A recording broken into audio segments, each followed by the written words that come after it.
Hinamak na manugang. Kabanata 121. Dahil nagawa na ito ng kanyang anak, walang choice si Lewis Mingfeng kundi sabayan sila at humakbang pasulong. Kinuyam niya ang kanyang mga kamay at ngumiti. Kayong dalawa. Ang aking anak ay bata pa at walang malay. Tuturuan ko talaga siya ng leksyon sa pag-uwi namin. Ang Lewis family ay handang magbayad ng 5 milyong yuan para sa pagtubos. Mangyaring maging mapagbigay at iligtas ang buhay ng aking anak. Gusto mong gumamit ng 5 milyong yuan para tabyusin ang anak mo. Masyadong mura iyon. Tumawa ng masama ang kalbo. Sinabi niya, bagaman ang inyong Lewis family ay hindi masyadong sikat sa Jinling, mayroon pa rin kayong yaman. Ngayon, aanyayahan namin si Young Master Lewis at ang dalawang babae mula sa Ming family. Kailangan ninyong gumamit ng pera para makipagpalitan para sa kanila. Ikinaway ng matipunong lalaki ang kanyang kamay. Alisin mo sila. Agad na sumugod ang isang grupo ng mga nasasakupan. Gustong lumaban ni Mark Lewis, ngunit siya ay pinalayas. Idiniin siya sa lupa. Gustong sumugod ni Lewis Mingfeng, ngunit natambo rin siya sa lupa. Sa sobrang takot ng mga tao sa pamilya Meng ay mabilis silang sumakay sa kotse ng Nissan at isinara ang pinto. Agad namang sumugod ang ilang matipunong lalaki at paulit-ulit na hinampas ang sasakyan. Si Meng Nooran ay natakot at tumingin kay Alex Dixon para humingi ng tulong. Si Alex Dixon ay nakatayo sa gilid na may malamig na ekspresyon at pumikit. Si Meng Nooran ay labis na nadismaya. Paano siya matutulungan ng isang makasarili na tulad niya? Kung nandito lang ang matuwid na itim na lalaking iyon. Siguradong ililigtas niya siya. Nagmura din si Meng Minghong. Duwag. Nanginginig sa takot si Jane Lewis na nakatingin sa gilid. Masyadong mabangis ang grupong ito ng mga tulisan. Kung hihilingin niya kay Alex Dixon na umatake, siguradong mabubugbog din si Alex Dixon. Hindi kaya mapapanood lang niya ang mga tao ng Ming family na pinatay ng ganito. Sinira ng ilan sa kanila ang bintana, binuksan ang pinto, at kinaladkad palabas ang mga tao mula sa pamilya Meng.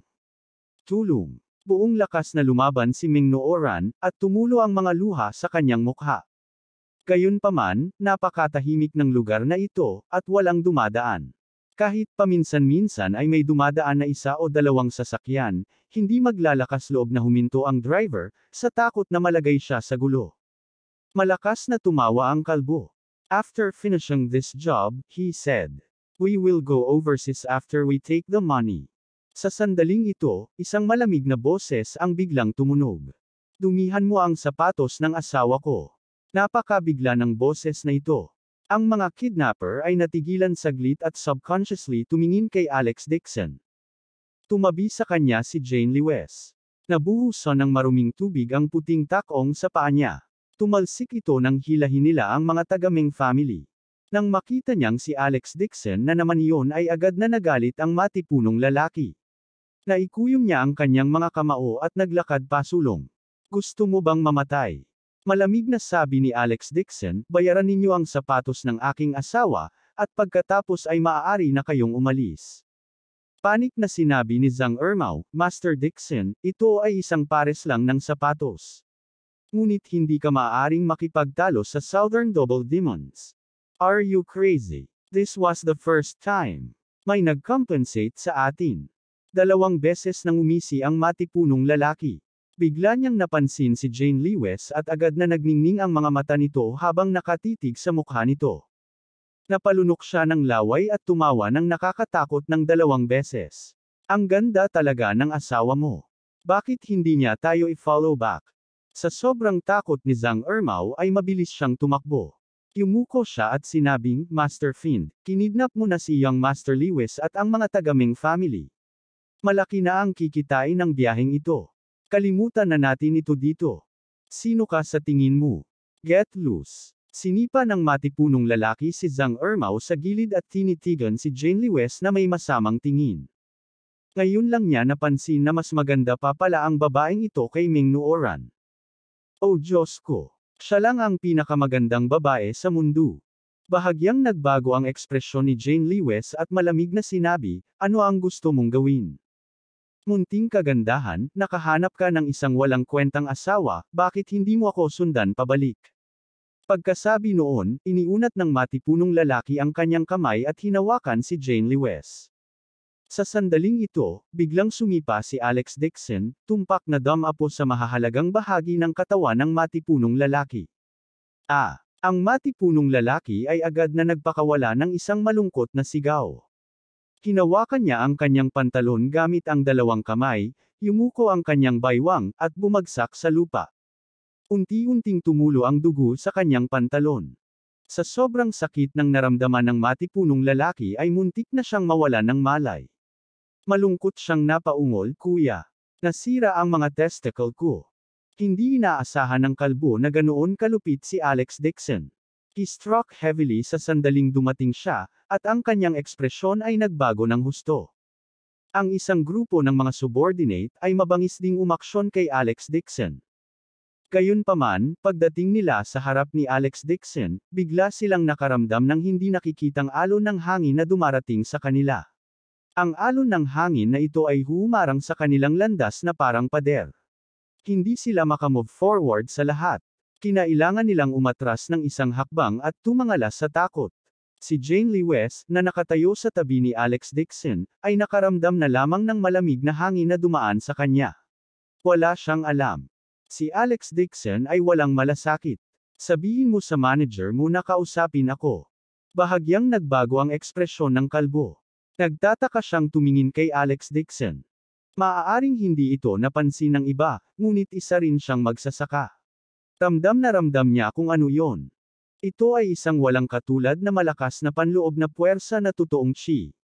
Tanging mga martial artist na hindi bababa sa 60 taong gulang o higit pa ang magkakaroon ng ganitong uri ng chi wave. Gayunpaman, nasa 20s pa lang ang binata sa kanyang harapan. Hindi niya inaasahan iyon. Siya ay isang invisible expert. Kung nakipag-away siya sa kanya, malamang na makakalaban lang siya hanggang sa tabla.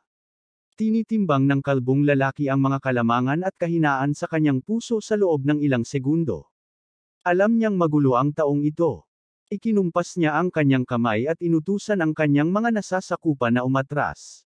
Malungkot na mukha, naglakad siya paarap at sinabing, "Itong kapatid, ako, pangalawang kapatid na lang ang nagdala nito sa sarili ko. Hayaan mo na siya. Hindi tayo makikialam sa gawain ng isa't isa. Aalis tayo agad." Si Mark Lewes at ang kanyang anak, na inihatid sa gilid, ay nagtaas ng kanilang mga ulo sa pagtataka. Hinala nila na mali ang pagkarinig nila sa kanya. Ang kalbong lalaki ay ang amo ng Southern Double Demons. Napakabangis niya. Paano siya magiging magalang kay Alex Dixon ngayon? Hehe. Umiti si Alex Dixon. Tinapakan niya ang mukha ng matipunong lalaki at giniling ito ng pabalik-balik. "Balak mo ba hayaan na lang ng ganito? Sino sa tingin mo ako? Nasabi ko na, kailangan mong bayaran ang sapatos ng asawa ko." Tinapakan niya ang mukha ng matipuno gamit ang talampakan ng kanyang sapatos at idiniin ang mukha sa putikan. Ang grabo sa lupa ay gumuhit ng ilang madugong linya sa mukha ng matipunong lalaki. Tiniis niya ang sakit at sumigaw, "Kuya, bilisan mo tadtarin mo ang batang ito." Nakita niya si Alex Dixon na tinatapakan ang mukha ng kanyang nakababatang kapatid at sinasadyang iniinsulto. Lalong nanlabo ang mga mata ng kalbo. Ang mga daluyan ng dugo sa kanyang mga templo ay pumipintig ng ilang beses. Nang may malungkot na mukha, nagngangalit siya at sinabing, "Sige, magbabayad kami." "Kuya, nababaliw ka na ba?" Gulat na gulat ang mga mata ng matipunong lalaki. Napaungol siya, "Gusto mo siyang tadtarin at ipaghiganti ako." Dinurog ni Alex Dixon ang kanyang mga testicle gamit ang isang paa. Hindi na siya lalaki. Kung hindi dahil sa kanyang malalim na cultivation base, matagal na sana siyang namatay kung ordinaryong tao lang siya. Pero hindi kumibo ang kuya niya. Gusto niya talagang gantihan si Alex Dixon. Natigilan lahat ang mga tao sa paligid. Lalong hindi makapaniwala at hindi mapapantayang pagkabigla si Mark Lewes. Napabuntong hininga din si Meng Minghong at gulat na napatitig kay Alex Dixon.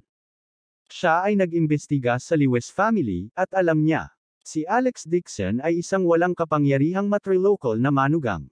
Ngunit ang boss ng Southern Double Demons ay talagang nagpahayag ng kanyang takot. Inutusan ng kalbo ang kanyang nakababatang kapatid na maglabas ng isang kahon mula sa kotse at buksan ito sa harap ni Alex Dixon. Sinabi niya, dapat sapat na ang perang ito. Ang kahon ay puno ng mga pulang perang papel, hindi bababa sa 500,000 yuan. Natatakot ako na si Master Dixon lang ang nag-iisa sa buong Nanguang na makakagawa ng mga Southern Double Demons na gumastos ng 500,000 yuan para bayaran ang isang pares ng sapatos. Natigilan si Zhang Ermao. Napatingin si Alex Dixon sa kahon at sinabing, hindi sapat. Kabanata 122. Magkano ang gusto mo? Kinagat ng kalbo ang kanyang mga ngipin at pinigilan ang kanyang galit. Nag-isip sandali si Alex Dixon at ngumiti. Bigyan mo muna ako ng 1 bilyong yuan. Magkano? Hindi makapaniwala ang kalbo sa kanyang pandinig. 1 bilyon. Ang matipunong lalaki ay sumigaw ng baliw, nababaliw ka ba? Ang isang pares ng sapatos ay nagkakahalaga ng 1 bilyon. Malungkot ang mga mata ng kalbo, at ngumisi, hindi ko talaga inaasahan na mangikil ka sa amin, Southern Double Demons. Gusto mo bang samantalahin kami? Nirerespeto kita ngayon lang, pero hindi ko ginawa. Gusto kong gumawa ng anumang gulo. Huwag mong isipin na natatakot ako sa iyo. Nawala ang ngiti sa mukha ni Alex Dixon, at nanlamig ang kanyang mga mata. 1 billion. Hindi ako nagbibiro sa'yo. Kung wala kang pera, lumuhad ka sa lupa at dilaan mo ng malinis ang sapatos ng asawa ko. Biglang tumawa ang kalbo at umiling habang pumapalakpak. Pinaplano kong buhayin ka, ngunit pinilit mong ligawan si kamatayan. Kung gayon, huwag mo akong sisihin sa pagiging walang galang. Sa sandaling sinabi niya ang mga salitang iyon, lahat ay nakaramdam ng pagkalabo sa harap ng kanilang mga mata. Naging anino ang anyo ng kalbo at binato niya ng suntok ang mukha ni Alex Dixon.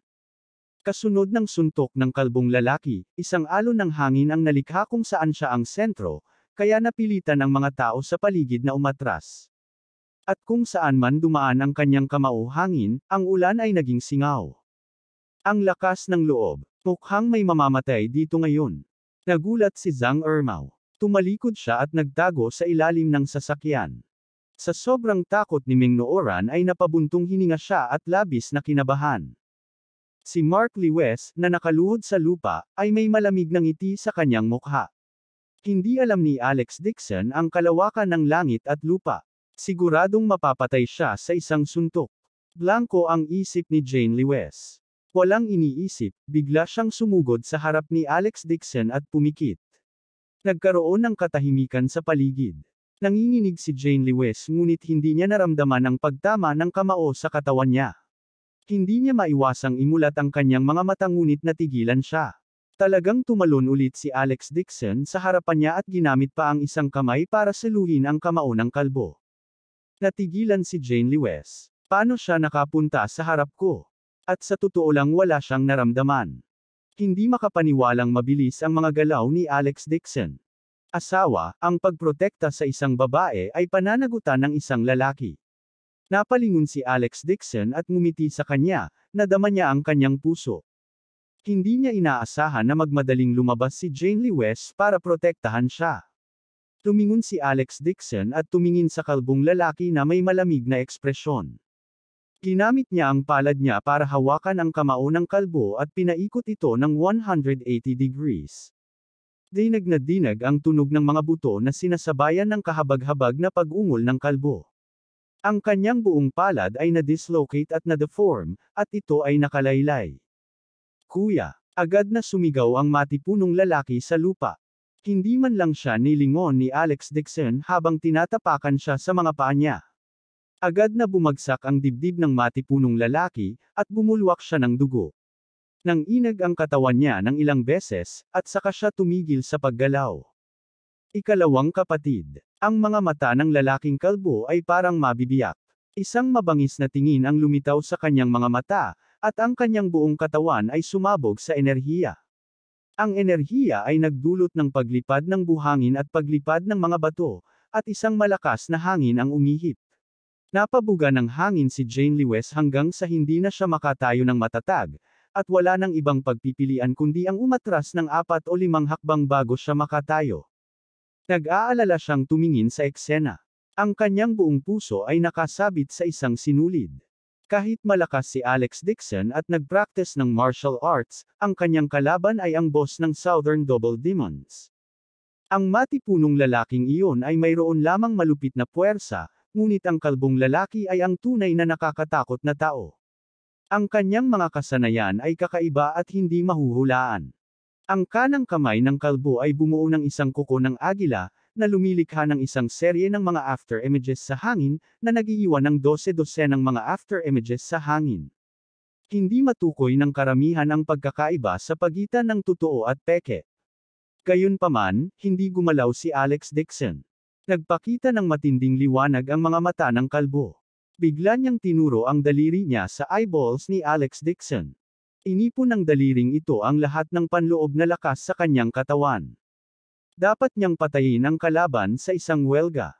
Hanggat ang kanyang daliri ay maaaring tumusok sa butas ng mata ni Alex Dixon at direktang pumutok ang kanyang mata, ang kanyang daliri ay makakatusok sa butas ng mata ni Alex Dixon at diretso sa kanyang utak.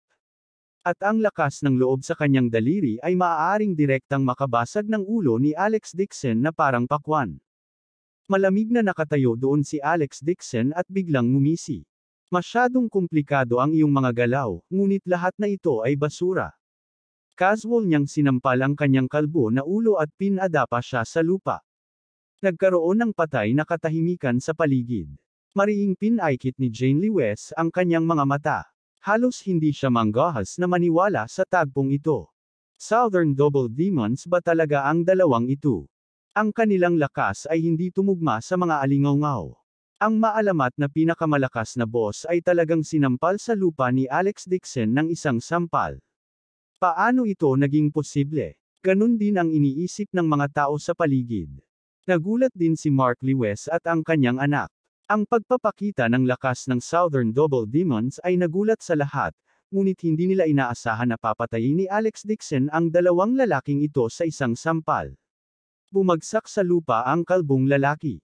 Hindi na siya makabangon, at napuno ng matinding pagkabigla ang kanyang puso.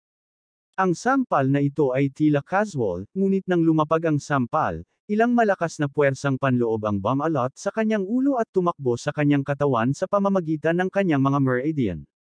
Parang fuse, dahilan para sumabog ang ilang mahahalagang meridian sa katawan niya ng sabay. Ang lahat ng mahahalagang meridian sa kanyang katawan ay sumabog, kaya ang kanyang martial arts ay napilayan. Labis na nagulat at natakot ang kalbong lalaki. Minamaliit niya ngayon si Alex Dixon. Para magkaroon siya ng ganoong nakatagong lakas sa loob, paano siya magiging isang magsasaka na may 60 taon lamang ng panloob na lakas? Siya ay simpleng hindi maarok. Hindi niya makita ang background ni Alex Dixon. Kahit na ang numero 1 tao sa Martial Alliance, na dominahan na niya ang Nangguang region, hindi siya maaaring magkaroon ng ganoon kalakas na lakas sa loob. At malamang na mas mataas pa ang cultivation base ni Alex Dixon kaysa sa kanya. Masyadong mahina ang lakas ng Southern Double Demons. Lumabas si Zhang Ermao mula sa ilalim ng sasakyan at gulat na sinabi. Kung hindi, paano maitataboy ang isa sa kanila at ang isa ay ihampas sa lupa? Nanginginig ang kalbo. Ang kanyang kapangyarihan ay napilayan at siya ay naging paralisado pa. Kahit sino sa kanila ay maaaring pumatay sa kanya. Sa kanyang pagkabigla, ang kalbong lalaki ay sumigaw ng ligaw, Mr. Dixon, nagkamali ako. Nakikiusap ako na iligtas mo ang aking buhay.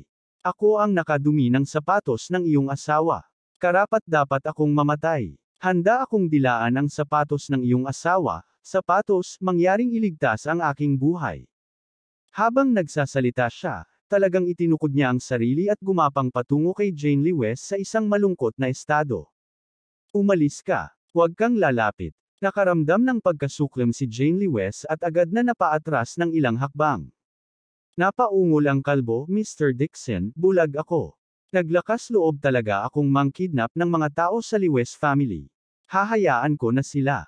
Napatulala ang grupo ng mga kabataan, at nang bumalik sila sa kanilang katinoan, mabilis nilang binitawan ang kanilang mga kamay.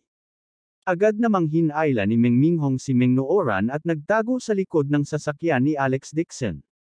Tanging ang lugar na iyon ang pinakaligtas. Mabilis ding tumayo si Mark Lewis at ang kanyang anak na nakaluhod sa lupa. Malumanay na sabi ni Alex Dixon, walang kinalaman sa akin kung sino ang kinidnap mo. Umatake lang ako dahil dinumihan mo ang sapatos ng asawa ko. Natigilan si Ming Nooran at nakaramdam ng pagkadismaya sa kanyang puso. Naisip niya na si Alex Dixon ang kumilos ng buong tapang para sa hustisya ang tumulong sa kanya. Oo. Tumango ang kalbo na parang pamapalo ng bawang at umiyak. Nakikiusap ako na iligtas mo ang aking buhay. Malamig nang umisi si Alex Dixon. Akala mo bang basura ka na papalampasin ko na madumihan mo ang sapatos ng asawa ko? Damn it. Puno ng takot ang mukha ng kalbo. Katabi niya ang bangkay ni second brother. Dumaloy ang dumi ng dugo kung saan-saan sa ulan. Muntik nang ma-flat ang sternum ng pangalawang kapatid sa paa ni Alex Dixon. Bigla siyang tumalikod at napaungol kay Mark Lewis, young Master Lewis, Mr. Dixon is the son-in-law of your Lewis family. Please, on account of me working for you. Please forgive me, please spare my life. Natigilan ang mga tao at napatingin kay Mark Lewis. Kabanata 123. Sandaling natigilan si Mark Lewis. Bakas ang gulat sa mukha niya. Galit na sabi niya, humihingi ka ng awa. Pumunta ka at hanapin mo si Alex Dixon. Matagal na siyang natiwalag sa Lewis family. Hindi na siya miyembro ng Lewis family. Wala itong kinalaman sa ako. Mark Lewis, kakasabi lang ba niya na may gagawin siya para sa iyo? Agad na bumalik sa katinoan si Ming Nooran at tinitigan si Mark Lewis gamit ang maningning na mga mata. Napailing si Mark Lewis sa gulat. Nooran, hindi ko talaga siya kilala. Gusto niyang humingi ako ng awa para sa kanya. Kawawa naman ang kalbo. Young Master Lewis, napaungol siya. Ikaw ang nakakita sa amin na magkapatid at nagbayad sa amin ng 10 milyong yuan para pumunta dito. Ngayong ang pangalawang kapatid, ay patay na, kailangan mo akong iligtas. Hindi mo ako maiiwan at hindi pwedeng wala kang pakialam sa akin. Naging matigas ang mga mata ni Meng Minghong at galit na nagtanong, Mark Lewis, ano ang nangyayari?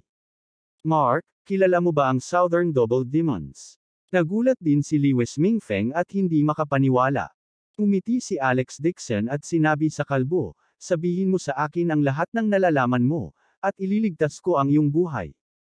Hindi ko alam. Natarante si Mark Lewis at sumigaw, huwag kang makinig sa kalokohan niya. Alex Dixon was trying to frame me. Dad, trust me. Pagkasabi noon ay agad siyang pumulot ng laryo at mabilis na naglakad papunta sa gilid ng kalbo. Mariin niyang hinampas ang laryo sa ulo ng kalbo. Palihim siyang tinignan ni Alex Dixon. Tumango si Zhang Ermao at agad na sumugod. Inihagis niya si Mark Lewis sa lupa, hinawakan ang ledrilyo, at binasag ito sa ulo ng kalbo. Nagpakawala ng malungkot na sigaw si Mark Lewis at bumagsak sa lupa na duguan ang ulo. Mark Lewis, iniligtas ni Mr. Dixon ang buhay ko. Gusto mo talaga akong patayin para patahimikin ako. Ang kalbong lalaki ay umatungal sa galit, humihingal at napaungol. Good. Sige, sasabihin ko sa iyo ang lahat. Sa sandaling ito, tila may napagtanto si Lewis Mingfeng. Agad siyang naglakad pasulong at sinabi sa malalim na boses, delikado ang lugar na ito. Lahat, umalis na kayo dali. Mananatili ako sa likod para harapin ang mga kalalabasan. Pagkasabi noon ay sinaway siya ng kalbo, tumahimik ka. Stop talking nonsense to confuse the public. Umisi si Meng Minghong at naglakad sa harap ni Lewis Mingfeng para harangan siya. Lewis Mingfeng, tinutulungan mo ba ang iyong anak na magtago ngayon? Wala kang lakas ng loob na ipaalam sa amin ang totoo. You misunderstood. Natatakot akong dumating ang mga magnanakaw at mga reinforcement. Nag-aalala ako sa kaligtasan mo. Umalis ka nga. Mabangis na saway ni Meng Minghong, malamig ang mukha. Malamig nang umiti si Alex Dixon. Ibinaba niya ang kanyang ulo at inutusan ang kalbo, magsalita ka. Upang mabuhay, mabilis na tumango ang kalbo at nagbigay ng paliwanag. Bago niya matapos ang pakikinig, galit na galit si Lewis Mingfeng kaya nahimete siya. Malamig din ang mukha ni Meng Minghong, at kitang-kita sa kanyang ekspresyon na hindi niya ito gusto. Galit na ikinuyom ni Jane Lewis ang kanyang mga kamao at napuno ng pangungutya ang kanyang mga mata. Tanging ang ekspresyon ni Alex Dixon ay walang pakialam. Dahil matagal na niyang napagtanto na ang Southern Double Demons ay espesyal na inimbitahan ni Mark Lewis para makipaglaro sa kanya. Kung hindi, sa bangis ng Southern Double Demons at sa matigas na kakayahan ng katawan ng pangalawang kapatid, maging ang pinto ng sasakyan ay madaling ma-deform. Gayunpaman, si Mark Lewis ay isang piraso lamang ng basura, at siya ay nagdusa lamang ng mga minor na pinsala. Hindi naman nasira ang kanyang mga kalamnan at buto. Ito ay napansin ni Alex Dixon. Bagamat si Mark Lewis ay binugbog ng husto upang iligtas si Meng Nooran, talagang hindi siya nasaktan. Southern Double Demons ay nagtatago sa Jinling, nagpapagaling mula sa kanyang mga pinsala. Natagpuan sila ni Mark Lewis at gumamit ng 10 milyong yuan upang bilhin ang mga ito. Hinayaan niya silang dalawa na maging masamang tao, at siya ang magiging bayani upang iligtas ang kagandahan. Ang nilalaman ng palabas ay nagkunwari silang kinidnap si Meng Nooran, at humakbang si Mark Lewis at iniligtas silang dalawa. Sa huli, gusto talaga ng Southern Double Demons na gumawa ng isang bagay na labag sa batas, at gusto nilang gumawa ng isang bagay na malaki sa huling minuto. Binalak nilang kunin ang 10 milyong reward mula kay Mark Lewis at sabay-sabay na kidnapin sina Meng Nooran at Mark Lewis. Gusto nilang mangikil ng 300 milyon para sa ransom, kaya kinuha nila ang pera at nagtago sa ibang bansa.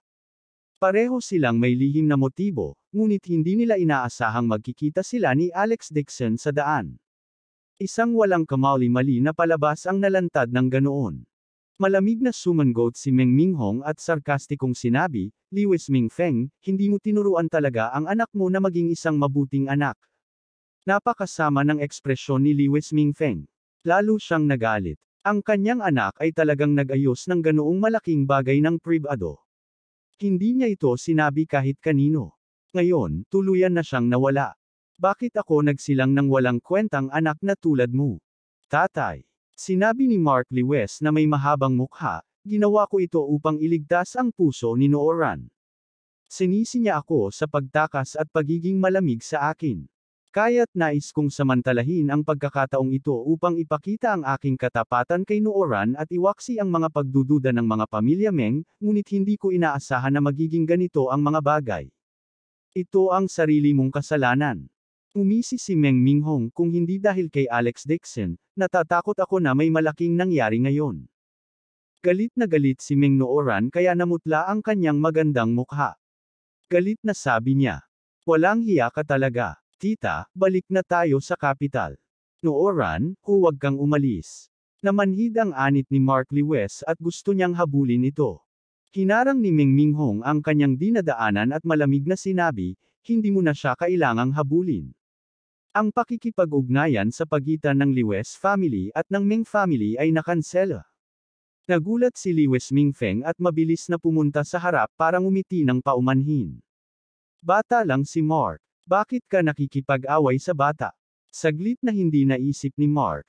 "Pagbalik namin, siguradong paparusahan ko siya ng matindi. Pangako hindi na niya uulitin ang pagkakamaling iyon. Ang iyong anak ay nasa 20s na, at siya ay bata pa."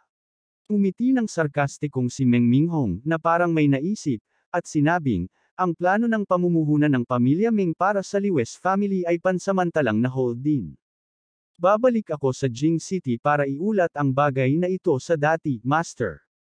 Ang ekspresyon ng mukha ni Lewis Mingfeng ay nagbago ng husto, at malapit na siyang masira.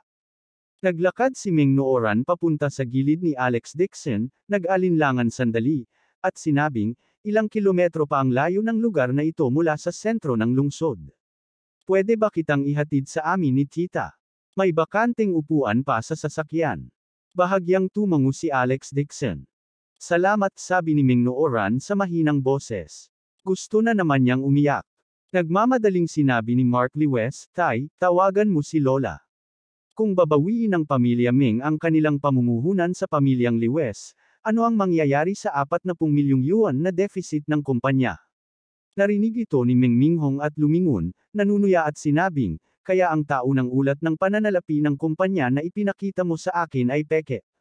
Talagang napakalaki ng deficit ng kumpanya mo. Dahil iyon ang kaso, mas hindi na kailangang isaalang-alang ang investment matter. At dito natatapos ang partnership natin sa Lewis family." Nadama ni Lewis Mingfeng ang kawalan ng pag-asa. Galit na galit siya. Sinampal niya ang mukha ni Mark Lewis. Masyado ka nang malala. Si Mark Lewis ay sumuray-suray at bumagsak sa lupa. Napatikip siya sa mukha sa sakit at napaungol, "Dad, kung hindi dahil kay Alex Dixon, nagtagumpay sana ang plano ko. Hindi lang ako nakakuha ng puhunan, kaya ko ring gawing loyal sa akin si Nooran. Ito ay kasalanan ni Alex Dixon." Nang marinig ang walang hiyang mukha ni Mark Lewis, sinisi pa niya si Alex Dixon dito. Inihayag din ni Jane Lewis ang hitsura ng paghamak. Kahit na iniwan na niya ang Lewis family, nakaramdam pa rin siya ng hiya. Namumula ang mukha ni Lewis Mingfeng habang nakasandal sa gilid ng sasakyan at napahiga. Ang 40 milyong yuan na deficit sa account ng kumpanya ay lihim na ginamit nila ni Mark Lewis para itago sa matandang ginang. Ginamit nila ang perang ito para makabili ng bagong villa. Kabanata 124. Ngayong kinansela na ng pamilya Meng ang kanilang pamumuhunan sa Lewis family, saan sila kukuha ng pera? Higit pa rito, ang pakikipag-ugnayan ay nakansela, at ang Lewis family ay nawala ng tiwala ang pamilya Meng. Kung alam ito ng matandang ginang, hindi maiisip ang kahihinatnan nito. Nakaramdam ng labis na pagkabalisa si Lewis Mingfeng at umupo sa lusep. Hindi man lang nilingon ni Alex Dixon si Lewis Mingfeng at ang kanyang anak.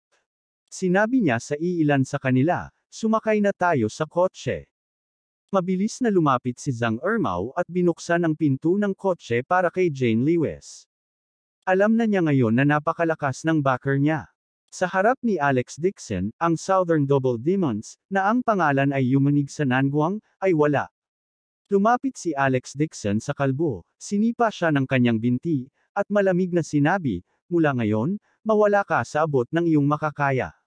Bawal kang humakbang sa Nangguang sa buong buhay mo." "Mr. Dixon, alam ko." Nagulat si kalbo. Patuloy siyang nakayuko sa putikan. Sabi ni Alex Dixon na may mahinang ngiti, "Wala ng Southern Double Demons sa mundong ito. Ako lang ang nasa Nangguang." "Mr. Dixon, sikat na sikat ka sa Nangguang." "Kumbinsido ako." Mabilis na sabi ng kalbo. Papasok pa lang si Ming Nooran sa sasakyan nang marinig niya ang malabong salita ng dalawang tao. Agad na kumirat ang puso niya. Hindi niya pinansin at nahulog sa lupa ang puting bato sa kanyang kamay. Kukunin na sana niya ito nang mabilis na tumakbo si Zhang Ermao at kinuha ito. Akmang ipapasa na niya ito sa kanya ay bigla siyang natigilan. "Bakit nasa kamay mo ang batong ito?" Nang inag ang buong katawan ni Ming Nooran. Nagtatakang tanong niya, "Alam mo?" Napakamot ng ulo si Zhang Ermao at nakangiting sinabi, "Ibinente ko ang batong ito kay Mr. Dixon. Hindi niya alam kung saan niya ito nawala, ngunit bumalik siya sa akin at tinanong kung mayroon akong kaparehong bato. Sa kasamaang palad, isa lang bato sa mundong ito, at walang pangalawa." Bago niya matapos ang kanyang mga salita, ang mukha ni Ming Nooran ay puno ng pagkabigla. Napuno ng pagkabigla ang buong ulo niya. Si Alex Dixon talaga. Hindi makapaniwala si Ming Nooran. Laking gulat niya. Ang mga salita ni Zhang Ermao ay patuloy na umaalingaw sa kanyang mga tainga. She murmured, "Iisa lang ba talaga ang batong ganito sa mundo?" "Ito lang." Sumang-ayon si Zhang Ermao, "Ang mga bagay na ibinibenta ko ay pawang natatangi. Kung may makakita ng pangalawa na kapareho, personal kong puputulan ang kanilang mga ulo at gagawin silang mga urinal." Talagang matagal niya itong inilihim sa akin. Isang mahinang iyak si Ming Nooran at agad na tumulo ang luha mula sa kanyang mga mata. Bigla niyang inangat ang ulo, at walang kurap na tinitigan si Alex Dixon na nasa hindi kalayuan. Nakatayo sa ulan si Alex at may sinabi sa kalbo sa lupa. Si Ming Nooran, gayunpaman, ay mukhang nai-inlove sa kanya. Tinitigan siya nito ng malapitan. Isa lang ang nasa isip niya. Kaya siya iyon. Sa sandaling ito, ang puso ni Ming Nooran ay napuno ng panghihinayang at poot. Hindi niya ito pinagsisihan sa buhay niya. Siya ay labis na nanghihinayang. Noong nakaraan, palagi niyang iniisip na si Alex Dixon ay walang kakayahan at siya ay mahiyain. Ngunit hindi niya inaasahan na ang itim na lalaking nagligtas sa kanya ay siya nga pala. Nagsisi si Ming Nooran sa nakaraan. Napakakomplikado ng kanyang damdamin. Hindi niya napigil ang umiyak. Nakita siya ni Mark Lewis na umiiyak at naisip niya na umiiyak siya. Napuno ng kagalakan ang kanyang puso, at mabilis siyang naglakad pasulong upang tabyusin ito. Nooran, makinig ka sa akin. Lahat ng ginawa ko ay para sa'yo. Dahan-daang itinaas ni Ming Nooran ang kanyang ulo at ang kanyang mga mata ay napuno ng puot at galit. Bigla niyang itinaas ang kamay at sinampal ng malakas ang mukha ni Mark Lewis. Tumalikod siya at sumakay sa kotse. Hindi niya naiintindihan si Alex Dixon. Ang nakakatuwa ay talagang niloko siya ni Mark Lewis. Akala pa niya ay mabuting tao ito. Napatulala si Mark Lewis. Nang gusto pa niyang magpaliwanag, tumalon si Zhang Ermao at pinagpag ang laryo sa kanyang kamay. Anong gusto mong gawin? Gusto mo pa bang saktan si Miss Meng? Kung hindi ka mawawala, huwag mong sisihin ang laryo sa kamay ko na walang awa. Tinamaan ni Mark Lewis ang ledrilyo. Alam niya na si Zhang Ermao ay hindi isang taong dapat pagtripan, kaya mabilis siyang umatras. Nagdora si Zhang Ermao ng isang subo ng plema sa lupa at nagmura. Upang magnegosyo, niloloko ko ang mga tao kung saan-saan. Napakawalang hiya ko na. Hindi ko inaasahan na mas walang hiya ka sa akin. Wala kang kahihiyan at kasuklam-suklam ka. Sa oras na ito, lumakad si Alex Dixon at mahinang nagsabi, "Tara na." Mabilis na tumango si Zhang Ermao at tinulungan siyang buksan ang pinto ng kotse para anyayahan siyang pumasok sa kotse. Walang ekspresyon ang mukha ni Lewis Mingfeng. Hinayaan niyang bumuhos ang ulan sa kanya. Ang hirap ilarawan ng mood niya. Noon pa man ay ipinagmamalaki niya si Mark Lewis, at tinatrato si Alex Dixon bilang basura. Ngunit hindi niya akalain na ang manugang ng Lewis family, ang basura, ay magpapamangga sa mundo sa isang gawa. Noon pa man ay hindi niya naiintindihan. Ngayong nagawa na ng kanyang anak ang ganoong bagay, lihim siyang gumamit ng 40 milyon na pondo, at kinansela pa ng pamilya Ming ang pakikipag-ugnayan at kinansela ang pamumuhunan. Pagbalik niya, hindi niya alam kung paano ito ipapaliwanag sa matandang ginang. Tumangala si Lewis Mingfeng sa langit at nagpakawala ng mahabang buntong hininga. Ang kanyang anak na babae ay pinawalang bisa ng pamilya Wang, at ang kanyang anak na lalaki ay pinawalang bisa ng pamilya Meng. Sinaktan na nila ang pamilya Meng at ang pamilya Wang. Pagtingin sa paligid, ang tanging may kakayahang junior sa Lewis family ay sina Alex Dixon at Jane Lewis. Nagmaneho si Alex Dixon patungo sa lungsod. Bumuhos ang malakas na ulan sa kanila. Si Meng Minghong ay napuno pa rin ng puot. Galit na sabi niya, "Hindi ko akalain na ganoon pala ang galit ni Mark Lewis. Hindi ko akalain na ganito palang klaseng tao si Mark Lewis. Nagkamali ako sa kanya noon. Pinilit ko tuloy si Nooran na pakasalan siya at halos nagdulot ng maraming problema kay Nooran." Natahimik na si Jane Lewis at sinabing, "Buti naman at nakilala mo ang totoong pagkatao niya kanina." Tumingin si Meng Minghong kay Alex Dixon at nakaramdam ng awa sa kanyang puso. Sobrang hinangaan niya si Alex Dixon pero nakakalungkot na may asawa na ito. Kung hindi, ipapakasal niya si Meng Nooran sa kanya at i-recruit siya bilang matrilocal son-in-law ng Meng family. Sa kanyang potensyal, tiyak na marami siyang mga tagumpay sa hinaharap. Sabi ni Meng Minghong, "Mabuti na lang at nakilala ko kayo sa daan ngayon. Kung hindi, hindi kami makakatakas ngayon dahil sa kanya." Nabalitaan na napakalakas ng Southern Double Demons. Hindi niya inaasahan na itumbo silang dalawa ni Alex ng sampal. "Pambihira ka talaga." Sinabi ni Alex Dixon habang nagmamaneho, ang mga lumang pinsala ng Southern Double Demons ay nanambalik, at nagpapagaling na siya sa Jinling. Hindi na siya kasing lakas ng dati. Hindi sila ganoon kalakas. Ngayon lang, sinadya nila nakakapagtaka sa amin. Gusto nilang takutin ang lahat. Medyo nahiya rin si Jane Lewis at sinabing, "Tita Meng, ang lakas ni Alex ay higit na higit kaysa ordinaryong tao. At nag-practice din siya ng martial arts sa bahay. Buti naman ang lakas niya. Kaya kanyang protektahan kapag lumabas ka," sabi ni Meng Minghong at nagkunwaring hindi niya sinasadya. Tinanong niya, "Alex, mayroon ka bang ibang kapatid na katulad mo?" "Wala," mahinang sabi ni Alex Dixon. Hindi niya iniisip na ang mga taong iyon mula sa Dixon family sa Jing City ay ang kanyang pamilya. Gusto lang nila siyang gamitin. Sayang naman. Napabuntong hininga si Meng Minghong at nakaramdam ng kirot sa kanyang puso. Narinig ni Jane Lewes ang kanyang mga salita at hindi naiwasang sumimangot. Siya ay napakatalino at maaaring mahinuha ang mga iniisip ni Meng Minghong sa sandaling marinig niya ito. Hindi niya akalain na binawi ni Meng Minghong ang engagement nila sa Lewes family at talagang naalala niya ang asawa ko. Wala talaga siyang masabi. Umupo si Meng Nooran sa likod na hilera at walang sinabi sa daan. Pero nanatili siyang nakatitig kay Alex Dixon. Ang kanyang damdamin ay komplikado at mabigat. Maraming bagay si Meng Nooran na gusto niyang sabihin kay Alex Dixon. Gusto niyang magpasalamat at magtapat sa kanya. Nagsisi siya na makita siyang mali. Gayunpaman, may asawa na si Alex Dixon, kaya hindi niya masabi ang gusto niyang sabihin. Abangan ang susunod na kabanata.